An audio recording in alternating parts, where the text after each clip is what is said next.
지난주에 이어서 계속해서 스데반의 설교는 정말 우리 개혁교회인 복음주의를 추구하는 구속사적 설교를 좋아하는 분들에게 참 모델이 되어지는 축복의 메시지입니다.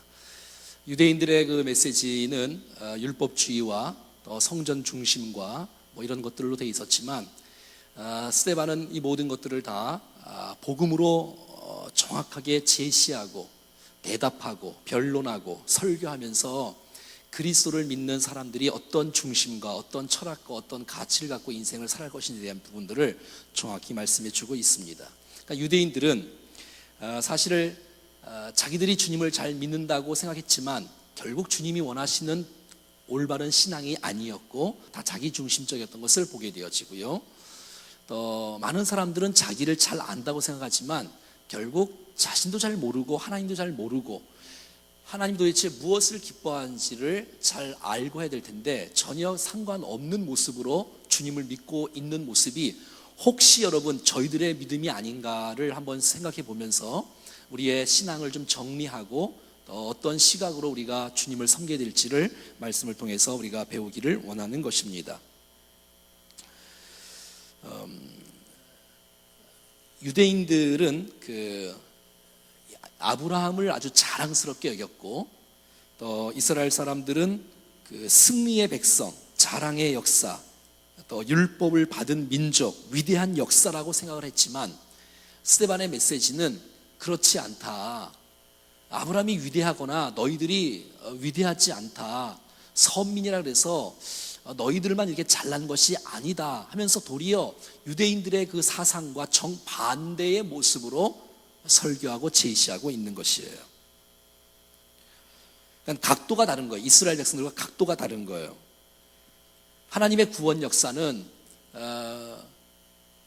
유대인들이 생각하는 그러한 역사가 아니라 전혀 유대인들이 생각하는 것과 정반대의 모습으로 하나님께서 주장하시고 있다는 것을 제시하고 있는 것입니다.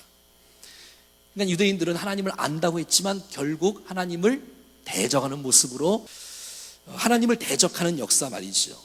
그러니까 하나님께서 큰 은혜를 베푸셨던 그 역사인데 하나님의 은혜의 역사는 별로 없고 인간들이 드러나는 모습으로 되어져 있다는 것입니다. 그러니까 아브라함의 유대함이 아니라 아브라함의 실수를 지적하고요, 아브라함의 어리석음을 지적하는 거예요. 그리고 하나님께서 아브라함을 어떻게 선택하셨는지, 어떻게 걸음걸음을 인도하셔서 그들에게 믿음을 더하시고 그들을 성장시켰는지에 대해서 우리가 지난주에 배웠다는 것입니다. 자, 오늘은 모세에 대해서 한번 배워보겠습니다. 모세. 이스라엘 백성들이 또 좋아하는 사람 중에 한 사람이 또 모세예요. 모세는 율법을 받은 사람이에요. 여러분, 율법을 받았다는 것은 이거 굉장한 특권이고 축복이지만 정말 모세가 괜찮아서 율법을 받았냐, 괜찮아서 정말 지도자가 됐냐? 스데반은 아니라는 거예요. 아니라는 거예요. 이 세상에 누가 도대체 위대한 사람이 있으며 그런 사람이 없다는 거예요. 모세는 정말 죽을 수밖에 없는 운명 속에 태어났어요. 그렇잖아요, 여러분. 모세가 태어날 때에 여러분 2살 아래에 있는 모든 남자들을 다 싹 다 죽여버렸습니다. 그러니까 죽을 수밖에 없는 상황 가운데서 태어났는데 하나님께서 모세를 살리신 것이란 말이에요. 원래 죽어야 되는 거예요. 살린 거란 말이지요. 3개월 동안 숨겼지만 결국은 버릴 수밖에 없잖아요. 물에 떼어줄 수밖에 없어요. 그런데 여러분, 하나님의 구원을 위해서 하나님은 애굽의 공주를 통해서 물에서 건져서 모세를 키우기 시작하는 거예요. 여러분, 그래서 물에서 건진 것을 모세라 그러는 거예요. 모세의 뜻은 물에서 건졌다, 이런 뜻이에요. 그리고 여러분, 모세는 이런 궁정에서 이렇게 왕궁에서 40년을 살았어요. 40년 동안 이 전 세계의 학문을 배우고 모든 것들을, 언어를 배우고 또 모든 체력을 배우고 정치를 배우고 법을 배우고 이 모든 것을 다 배웠어요. 그러나 그런 과정을 통해서 그런데 여러분, 그러니까 무슨 말이냐면 하나님께서는 사람이 아무리 구원자를 죽이려고 하고 없애려고 해도 하나님은 하나님의 구원자를 키우고 있으며 성장시키고 있으며 하나님의 섭리 가운데 하나님은 일하시고 있다는 사실들을 보게 되는 것이에요. 그러니까 하나님의 구원 역사를 사람이 막을 수가 있다 없다? 없다는 거예요. 하나님의 구원 역사를 사람이 막을 수가 없다는 것이에요. 모세는 40년 동안 왕궁에서 학문을 배웠어요. 그리고 자기가 이스라엘 백성이라는 것을 깨닫게 되어지고 민족 구원의 역사를 일으키려는 그런 뜨거운 마음이 있었던 것이에요. 그런데 그것은 결국 실패하고 말았어요. 오늘 본문 한번 보지요. 24절 다 같이 시작. 한 사람이 원통한 일 당함을 보고 보호하여 압제받는 자를 위하여 원수를 갚아 애굽 사람을 쳐 죽이니라. 그러니까 여러분 40세가 됐을 때는 모든 것을 다 갖췄어요. 언어도 갖췄지요, 학문도 갖췄지요, 지위도 갖췄지요, 명예도 있지요. 그냥 결국 자기의 힘으로 하려고 사람을 쳐 죽이는 인간적인 방법으로 이스라엘을 구원하려고 하는 마음이 있었다는 거예요. 그런데 그것은 실패로 돌아가고 말았다는 것이에요. 그것은 하나님의 뜻과 하나님의 섭리가 아니었다는 거예요. 하나님의 섭리와 하나님의 이 뜻이 아니란 말이에요. 모세는 사람을 죽이고 민족을 해방하려고 했지만 모세는 자기의 혈기와 자기의 무력으로 이스라엘 구원하려고 했지만 그것은 아니라는 거예요. 그건 실패자가 되어지고 사람을 죽이는 살인자가 되어지고 결국 도망하여서 광야에서 40년을 헤매는 그러한 인생으로 살아갈 수밖에 없었던 것이에요. 자, 27절 읽어봐요. 27절 시작. 그 동물을 해치는 사람이 모세를 밀어뜨려 이르되 누가 너를 관리와 재판장으로 우리 위에 세웠느냐. 자, 이제 이스라엘 백성들조차도 모세를 인정하지 않게 되어지는 거예요. 누가 너를 우리 위에 세웠냐. 모세를 거부하게 되어지는 것이에요. 자, 보세요. 그러니까 모세는 모세 스스로 백성들을 구원할 수가 없었습니다. 이스라엘 백성들도 이스라엘이 스스로 구원을 받을 수가 없는 것이에요.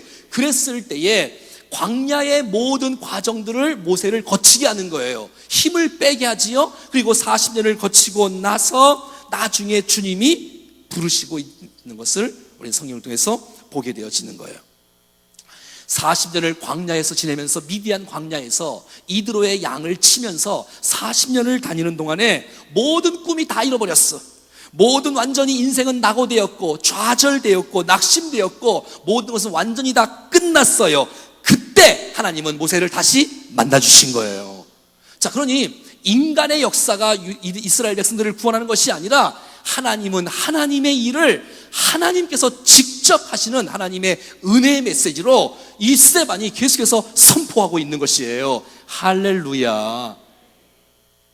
그러니 여러분 이 강단에서 복음을 증거할 수밖에 없는 거예요. 인간의 어떤 의나 어떤 경력을 도려낼 수 없고 하나님의 은혜와 하나님의 사랑과 하나님의 능력이 부어지는 것을 보는 것이에요. 자, 오늘 32절 한번 봐요. 32절 시작. 나는 내 조상의 하나님 즉 아브라함과 이삭과 야곱의 하나님이라 하신데 모세가 무서워 감히 바라보지 못한다. 그러니까 주님이 나타나셨어요. 80세에 모세를 다시 부르시려 하나님이 나타나셨는데 모세는 하나님을 알아보지 못하는 거예요. 그 정도까지 온 거예요. 그 정도까지 완전히 망가질 대로 망가진 거예요. 낮아질 대로 낮아진 거예요. 자, 34절 봐요. 34절 시작. 내 백성이 애굽에서 괴로움을 받음을 내가 확실히 보고 그 탄식하는 소리를 듣고 그들을 구원하려고 내려왔노니 이제 내가 너를 애굽으로 보내리라 하시니라. 그러니까 하나님은 모세에게 사명을 주시는 거예요. 몇 세 때? 80세 때. 완전히 바닥으로 있는 그 상태에서 주님이 찾아오셔서 하나님이 주도적으로 구원 역사를 이루시고 계신다는 것이에요. 여러분, 스데반은 정말 성경의 역사를 꿰뚫고 있으며 복음의 관점에서 구속사적인 관점에서 이것을 정확하게 보고 있는 거예요. 유대인들을 완전히 말씀으로 변론을 하며 설교를 하며 완전히 무너뜨리는 것을 보게 되어지는 거예요. 35절 시작. 그들이 말해 누가 너의 관리냐 재판장으로 세웠느냐 하며 거절하던 그 모세를 하나님은 가시나무 떨기 가운데서 보이던 천사의 손으로 관리와 속량하는 자로서 보내셨으니. 자, 그러니까 그 하나님께서 하시는 거니까 걱정하지 말라는 거예요. 하나님이 하시겠다는 거예요. 내가 너를 보낸 것이고 내가 하는 일이니 걱정하지 말고 너는 순종하고 가기만 하면 내가 너를 통해서 구원의 역사를 이루겠다고 말하는 것이에요. 그러니 여기까지만 들어도 모세의 위대함이 아니라 하나님의 전적인 구원의 역사였으며 하나님께서 주도적으로 구원 역사를 펼쳐가시는 것을 보게 된다는 것입니다.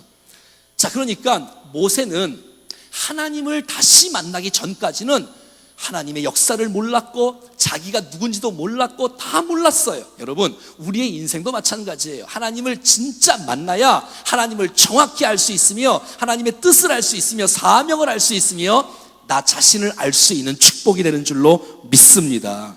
내가 왜 40년 동안 왕궁에 있었는지, 내가 왜 40년 동안 광야에 있었는지 몰라요. 몰라. 하지만 하나님을 만나면 자기의 삶의 해석이 되는 거예요.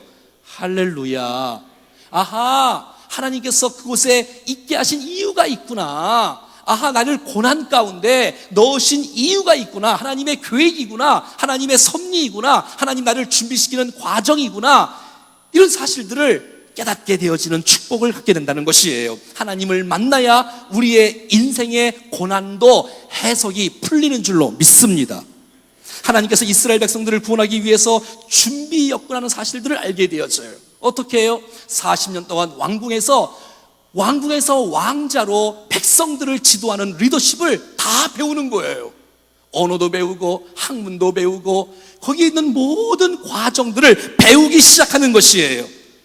그런데 이게 이제 문제는 뭐냐면 이것을 배우고 나서 나는 자신 있다, 내가 할 수 있다 이러니까 안 되는 것이에요. 그러니까 1단계 문제는 난 할 수 있다의 단계가 1단계 단계예요.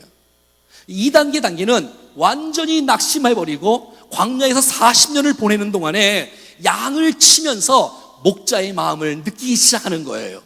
여러분, 양을 치면서 나는 이스라엘의 목자로서의 역할들을 나는 잘 모르지만 양을 치다 보니까 하나님께서는 보시는 거예요. 저 모세를 훈련시키시고 준비하고 그래서 이제는 이스라엘 양의 목자로 세워서 다윗처럼 모세처럼 하나님께서 민족의 지도자로 세우는 과정이 하나님의 계획 안에 들어있는다는 사실들을 알 수가 있다는 얘기입니다.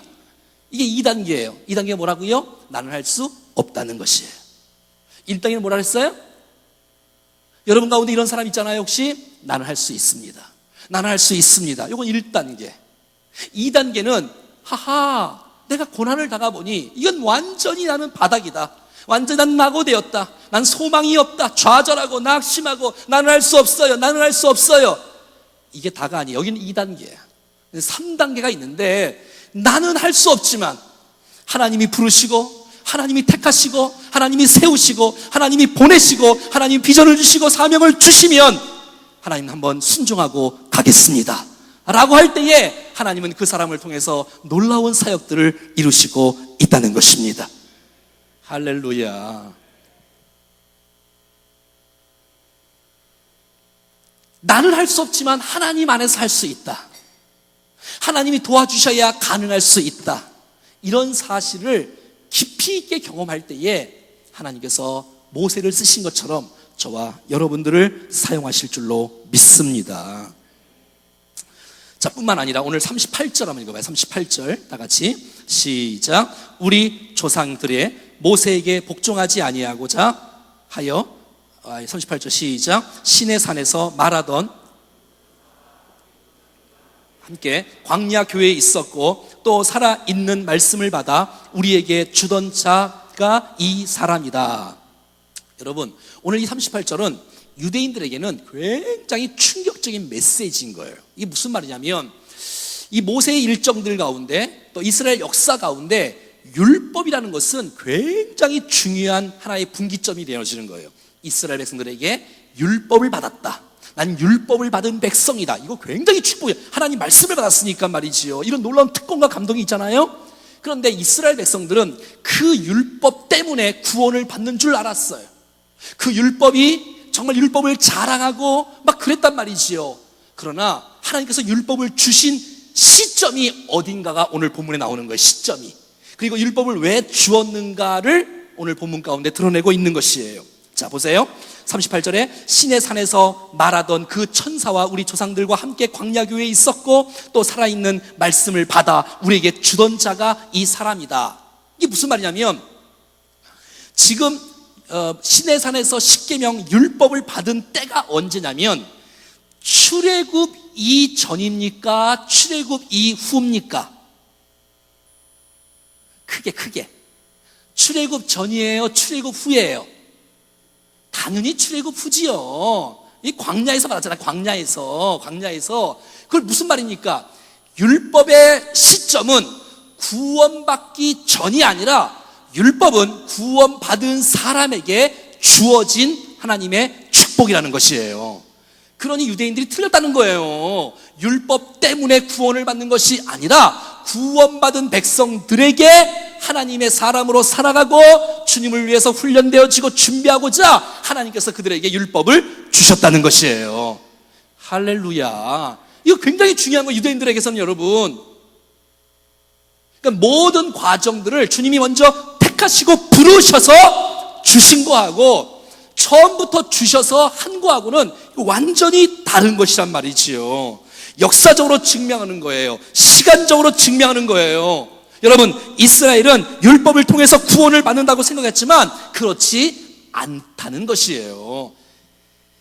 율법을 주었다면 하필이면 이 율법을 광야에서 주었느냐? 그것은 구원을 받은 백성들이 이 말씀을 갖고 씨름하고 준비하고 훈련을 시키기 위한 하나님의 의도였다는 사실들을 알 수가 있다는 것이에요. 율법은 구원받은 사람들에게 지침이 되는 것이에요. 이것을 지켜서 영생을 얻는 것이 아니라 구원은 은혜로 주어진 것입니다.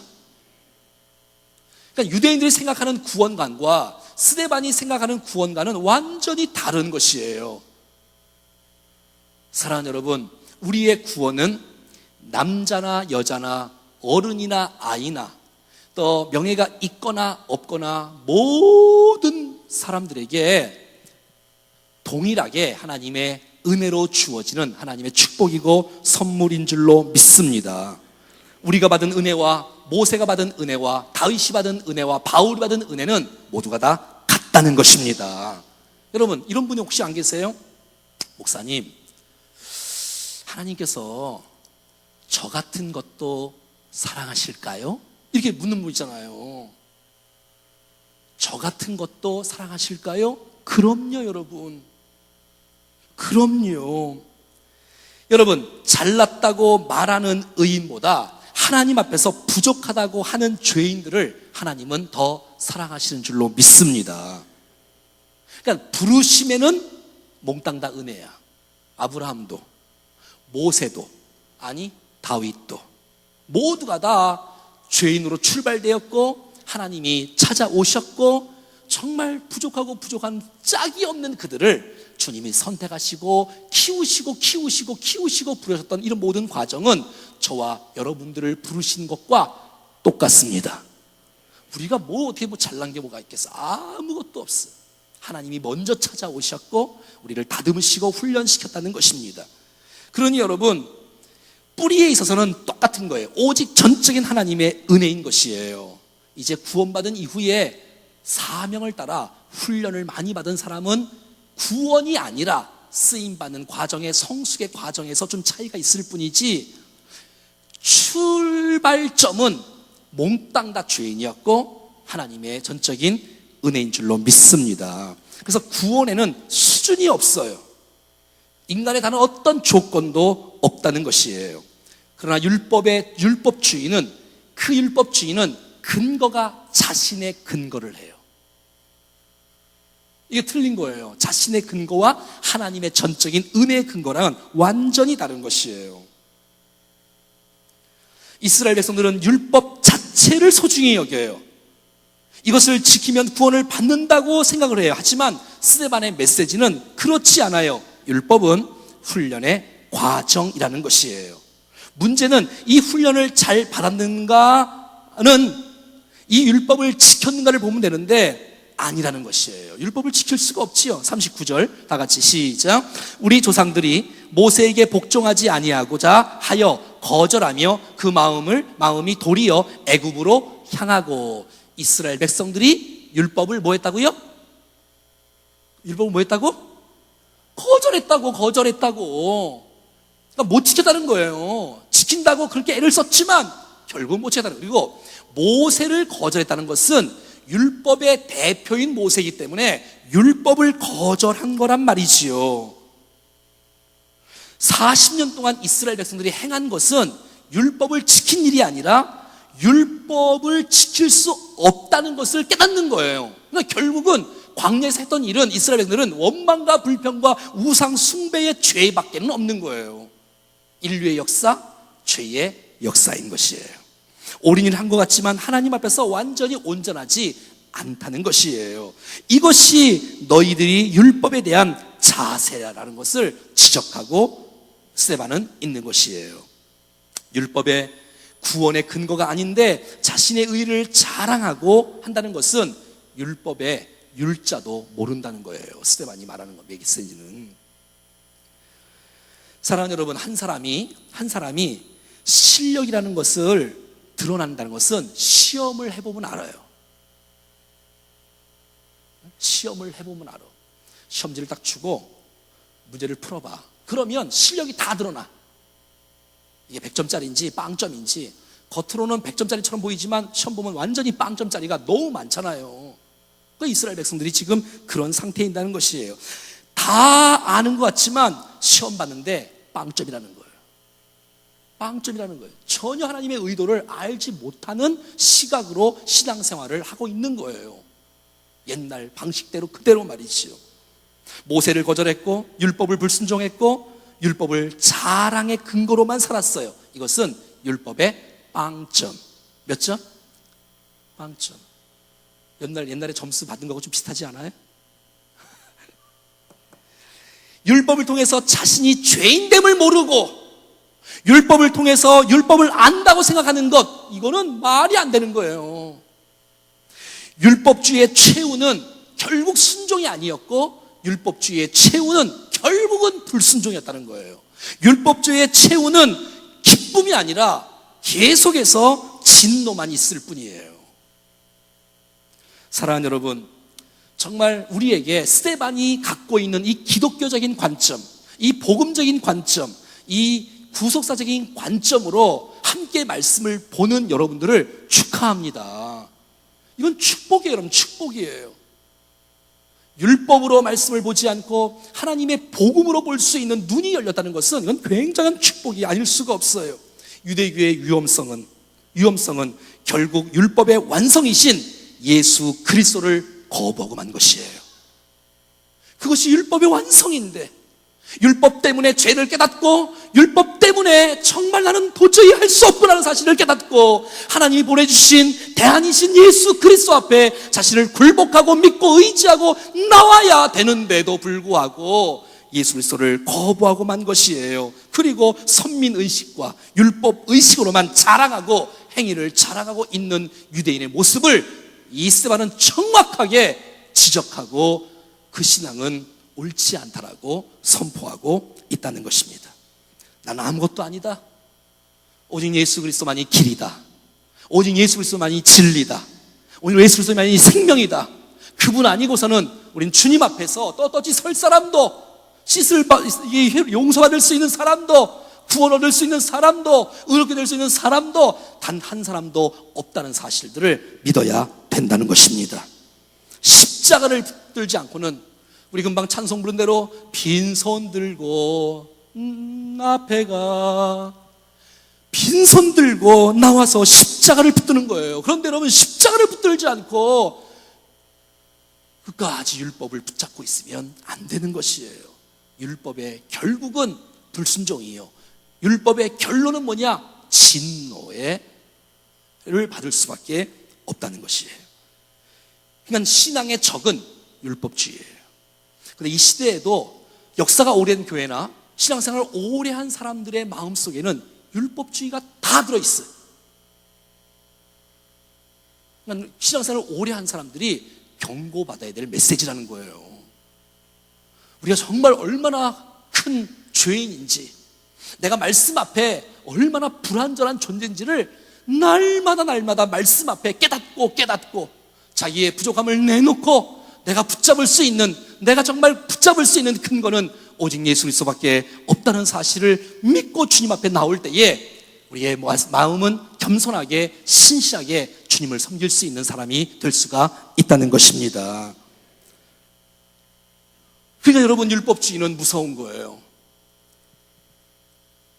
개신교와 복음주의를 배격하는 거예요. 대적하는 것이에요. 여기에 빠지면 안 되는 거예요. 여러분, 율법으로는 어떤 한 사람도 구원받을 수가 없습니다. 여러분, 오직 예수 그리스도 이외에는 구원함이 없습니다. 이것이 바로 성경의 가르침이고 성경이 말하는 아주 중요한 핵심이라는 것이에요. 사랑하는 여러분, 물에 빠진 사람은 절대로 스스로 구원할 수가 없습니다. 이게 우리란 말이에요. 누가 도와주셔야 돼. 그것이 바로 하나님께서 우리를 사랑하사 독생자를 주셔서 우리를 위해 십자가에 죽고 부활하심으로 말미암아 우리가 그 놀라운 사실의 메시지가 복음이니까 그 복음을 받아들이는 것이 믿음이에요. 한번 따라해봐요. 중요한 말이니까. 복음을 받아들이는 것이 믿음이다.